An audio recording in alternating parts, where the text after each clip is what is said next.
Hello दोस्तों आज हम लोग बात करने वाले हैं ICICI prudential balance advantage fund के बारे में।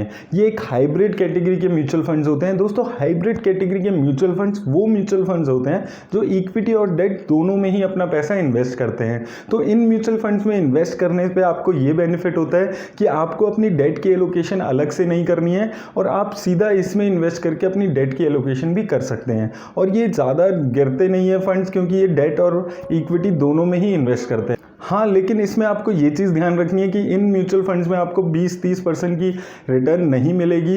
11 से 12-15% तक की मैक्सिमम यहाँ पर रिटर्न इसमें देखी जाती है। तो आइए अब डिटेल में देख लेते हैं ICICI prudential balance advantage fund की डिटेल्स। इसने कहाँ पैसा लगाया और कैसे इसने रिटर्न्स दिए है, और एंड में हम देखेंगे कि किस टाइप के इन्वेस्टर्स के लिए ये म्यूचुअल फंड सुटेबल है। तो आइए देख लेते हैं ये वीडियो। दोस्तों ये जो म्यूचुअल फंड है ये हाइब्रिड कैटेगरी का म्यूचुअल फंड है। हाइब्रिड कैटेगरी के म्यूचुअल फंड वो म्यूचुअल फंड्स होते हैं जो अपना पैसा इक्विटी और डेट दोनों में ही इन्वेस्ट करते हैं। और अगर उसमें भी हम फर्दर बात करते हैं तो ये एक डायनेमिक एसेट एलोकेशन कैटेगरी का फंड है, यानी कि ये इक्विटी और डेट में लगभग सेम पैसा लगाएगा। ऐसा नहीं है कि ये इक्विटी में 60-70% पैसा लगाएगा या डेट में 60-70%, ये उन दोनों ही में लगभग एक जैसा पैसा इन्वेस्ट करेगा। अब अगर हम बात करें इसके लॉन्च डेट की तो ये जनवरी 2013 में सबसे पहले शुरू हुआ था। और अगर हम इसके फंड साइज की अभी बात करते हैं तो 30,000 करोड़ से ज़्यादा का फंड साइज अभी हैंडल कर रहा है। अब अगर हम यहाँ पर बात करते हैं इसकी एलोकेशन की तो ये इक्विटी में लगभग 38% पैसा लगा रहा है, वहीं डेट में 28% और अदर्स में 33% पैसा ये यहाँ पर लगा रहा है। अब अगर हम इक्विटी में ही फर्दर बात करें कि ये किस कैटेगरी ऑफ कंपनी में ज़्यादा पैसा लगाता है, तो ये लार्ज कैप कंपनीज में मेजर पैसा अपना लगा रहा है। 38 में से 32% पैसा जो है इसने लार्ज कैप कंपनीज में लगाया हुआ है, वहीं मिड कैप कंपनीज में 4% और स्मॉल कैप कंपनीज में 1%, यानी कि जो मेजर इसका पैसा है वो लार्ज कैप कंपनीज में ही यहाँ पर लग रहा है। अब अगर हम बात करें इस फंड की एक्सपेंस रेशो पे, तो इस फंड की जो अभी एक्सपेंस रेशो चल रही है वो 1% की चल रही है, जो कि कैटेगरी एवरेज एक्सपेंस रेशो से थोड़ी सी स्लाइटर हायर साइड पे दिख रही है। 0.8% की यहाँ पर जनरली हमारी कैटेगरी एवरेज रहती है।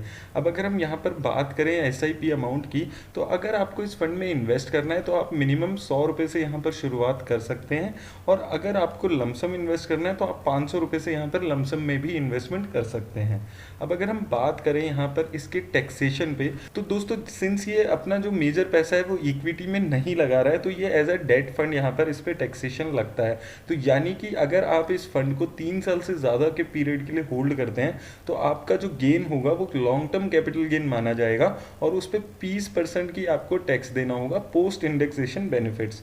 और अगर आप 3 साल से पहले इस म्यूचुअल फंड को बेच देते हैं तो आपका जितना भी प्रॉफिट है वो शॉर्ट टर्म कैपिटल गेन्स माना जाएगा, और वो आपके स्लैब रेट में ऐड हो जाएगा, और एज अ स्लैब के हिसाब से आपको टैक्सेशन लगेगा।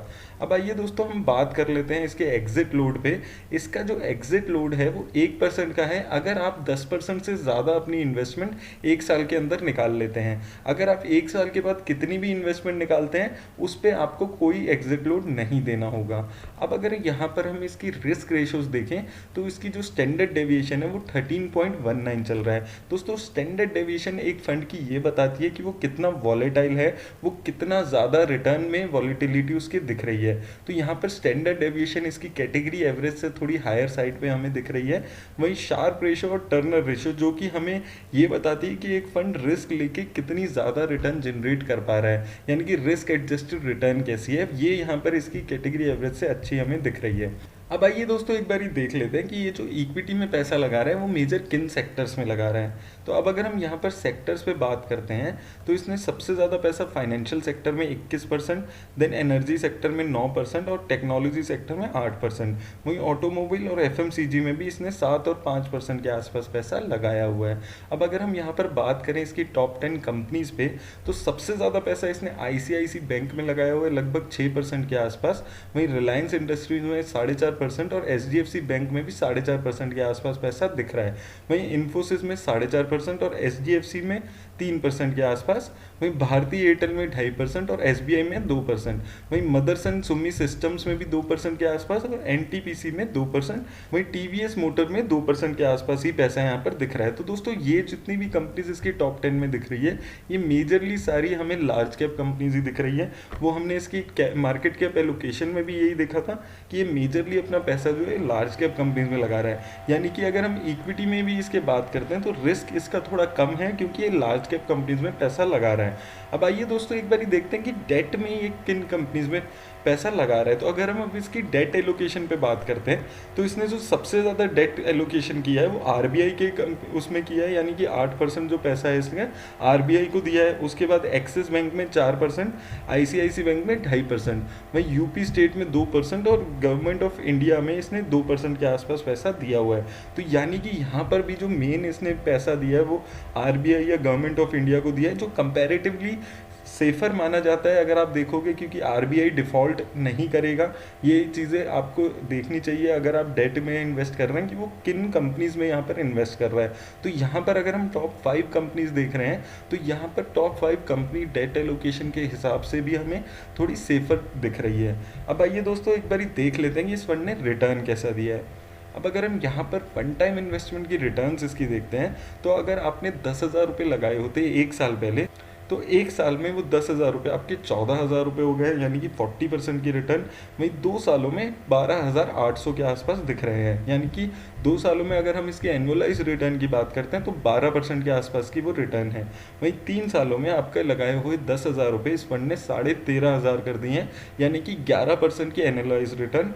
वहीं 5 सालों में अगर आपने 5 साल पहले आज 10,000 रुपये लगाए होते तो आज वो आपका पैसा 18,000 इस फंड ने कर दिया है, यानी कि अगर हम एनुअलाइज रिटर्न देखते हैं तो 12% के आसपास की दिख रही है। और अगर आपने इस फंड की इंसेप्शन पे यानी कि जनवरी 2013 में ही इसमें 10,000 रुपये लगा दिए होते तो वो पैसा इस फंड ने आपका 28,000 रुपये कर दिया है। तो यानी कि टोटल में अगर आप देखते हो तो 8 सालों में 180% की रिटर्न है, और एनुअलाइज्ड वे में आप देखते हो तो 13% हर साल इस फंड ने आपको बना कर दिया है। अब आइए एक बार देख लेते हैं कि एसआईपी इन्वेस्टमेंट में इसने रिटर्न कैसी दी है। तो अब अगर हम यहाँ पर एसआईपी इन्वेस्टमेंट पे बात करते हैं तो 1 साल पहले अगर आपने 1,000 रुपये पर मंथ की एसआईपी शुरू कराई होती तो 12,000 की लागत आपकी इस फंड ने 14,000 के आसपास कर दी है। 2 सालों में 24,000 की लागत 29,000 के आसपास कर दी है, और 3 सालों में 36,000 की लागत 45,000 रुपये की कर दी है, यानी कि 3 सालों में एसआईपी में इसने आपको 15% की एनुअलाइज रिटर्न बनाकर दी है। और अगर आपने 5 साल पहले इसमें एसआईपी शुरू कराई होती तो 60,000 रुपये की आपकी लागत इस फंड ने 82,000 रुपये कर दी है, जो कि 12% के आसपास की रिटर्न निकल कर आती है। तो दोस्तों अगर हम एसआईपी और वन टाइम इन्वेस्टमेंट दोनों ही देख रहे हैं तो 11-12% के आसपास की रिटर्न यहाँ पर बन के आ रही है। तो ये लोअर साइड पे आपको लग रही होगी अगर आप सिर्फ इक्विटी में इन्वेस्ट करते हैं, क्योंकि ये डेट फंड है और ये मिक्स ऑफ डेट और इक्विटी है। तो 11-12% के आसपास की ही रिटर्न आप इस फंड से एक्सपेक्ट करें, क्योंकि यहाँ पर जो पैसा है वो डेट में भी काफ़ी लगता है, और जो इसने पैसा इक्विटी में भी लगाया है वो लार्ज कैप कंपनीज में ही लगाया है। तो अगर आप इस फंड में इक्विटी फंड सोच के इन्वेस्ट करते हो और आप 15-20% की रिटर्न एक्सपेक्ट करते हो तो आपके लिए ये फंड नहीं बनाए। अगर आप 10-12% की रिटर्न से खुश हो तो आप इस फंड में इन्वेस्ट यहाँ पर कर सकते हैं। मेरी तरफ से दोस्तों आज इतना ही। अगर आपको ये वीडियो अच्छी लगी हो तो इसे लाइक और शेयर ज़रूर कर दें, और मेरा चैनल भी सब्सक्राइब ज़रूर कर लें अगर आपने नहीं किया है तो। धन्यवाद दोस्तों।